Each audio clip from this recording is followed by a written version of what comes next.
लेकिन बहुत से लोग जही हैं नेत बनी है तो कहीं हैं अल्लाह मालूम हो तो सल्ला करे जाते। सर झुकाना नीचे मकरू है, और हाथ ऐसे न करो बल्कि हाथ किबले की तरफ हो, सीना बिल्कुल आदमी सीधा खड़ा हो, अल्लाहु अकबर, नाफ के नीचे हाथ ऐसे बांध लो। लेकिन देखा जाता है जब तक हिंदुस्तान में रही है तब तक हियाँ नियत बंदी है, और जहाँ सऊदिया के चक्कर मारी दो एक दफ़ा गए हुआ से आए बस फौरन अल्लाह हियाँ बंदी है हियाँ काहे, ताकि लोग देखें तो जाने यार यार हियाँ काहे बांधे थे, तब पूछिए तो कहीं हम सऊदी में ऐसे देखा रहा है। यहाँ नियत बांधना, इमाम आदम अबू हनीफा रदी अल्लाह अन्हु ने 17 हदीसों से साबित किया है कि नाफ के नीचे बांधना ही नबियों की सुन्नत है। लेकिन अजीब हाल है, आजकल गुमराही का दौर है।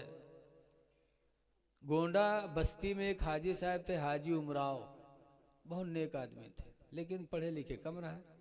एक जगह रिश्तेदारी में गए तो वहाँ नमाज के वक्त आएगा तो सोचिन पहले नमाज पढ़ी है तब खाना पीना खाई। हाजी उमराव साहब गए मस्जिद में और वज़ू बनाने के बाद गए कि लाओ जमात से नमाज पढ़ ले गए, देखा तो जमात खड़ी थी। तो हुआ देखें कि सब हियाँ नियत बांधे हैं, इमाम का देखें तो इमामों ही बांधे। अब हाजी साहब बेचारे जाहिल आदमी सोचिन यार हम तो ज़िंदगी भर हियाँ बांधे हैं और ये सब हियाँ बांधे हैं, अब हम क्या करिए। तो थोड़ी देर सोचिन वोचिन के बाद जमात में खड़े हो गए और हाजी साहब नियत बांधें तो कहें अल्लाहु अकबर, अब हियाँ बांधें। अब अगल बगल वाले घूर घूर ऐसे ऐसे देखें, लेकिन हाजी साहब बेचारे बांधे रहे। जब नमाज ख़त्म भे इमाम साहब सलाम फेरिन तो सब घूर घूर फिर देखे तो हाजी साहब कहते भैया काहे गुस्सा तो तुम लोग, क्या बात है। कहीं बुढ़ा कहीं का नमाज पढ़ता है कि मजाक करता है। कहीं काहे भैया, कहीं तू मुड़े काहे नियत बांधे। तो हाजी साहब कहें भैया जिंदगी गुजर के बुढ़ाए गए लेकिन जहाँ गए हुआ ही नियत बांधे, देखा हम जिंदगी भर हियाँ बांधे, लेकिन आज तुमरे हियाँ हैं तो देखा तुम लोग हियाँ बांधे हो। तो हम सोचन कि मालूम जितने ऊंचे बांधो उतने ज़्यादा सवाब है कहा।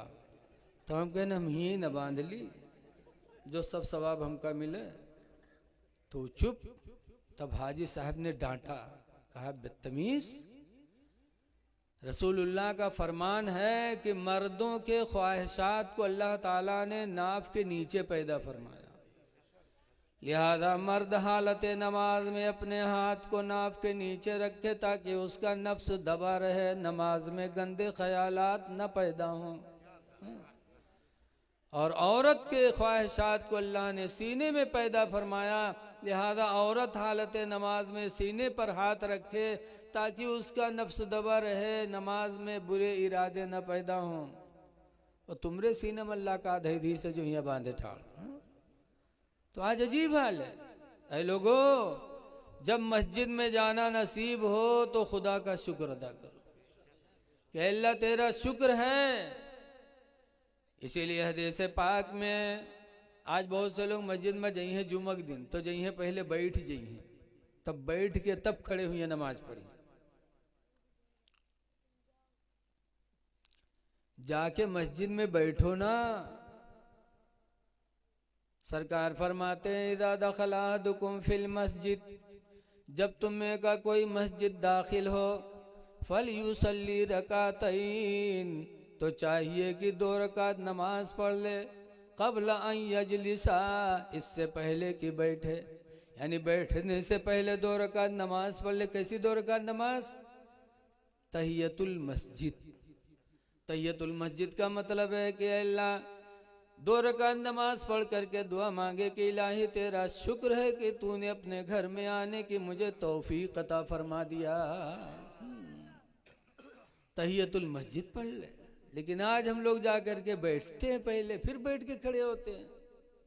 ऐसा नहीं होना चाहिए।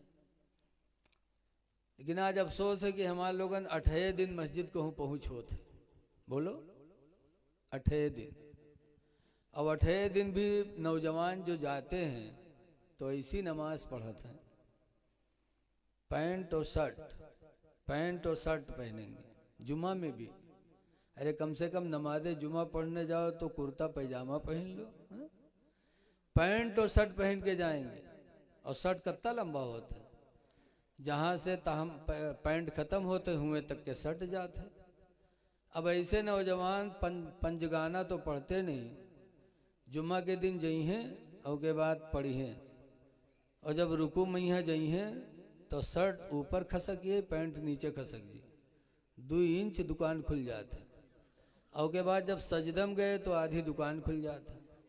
अब बताओ तुम्हारी सतरे औरत खुल गई तो तुम्हारी नमाज टूटी कि नहीं टूटी? बोलो। 1 इंच अगर सतरे औरत खुल गई तो नमाज आपकी गई, तो आपकी तो नमाज गई ही, और पीछे जो तुम्हारी दुकान देखा था उके का हाल हुई बताओ, उके दिल की दुनिया कहाँ चली जी? तो तुमने अपनी भी नमाज बातिल किया और अपने पीछे वाले की भी नमाज को बातिल किया।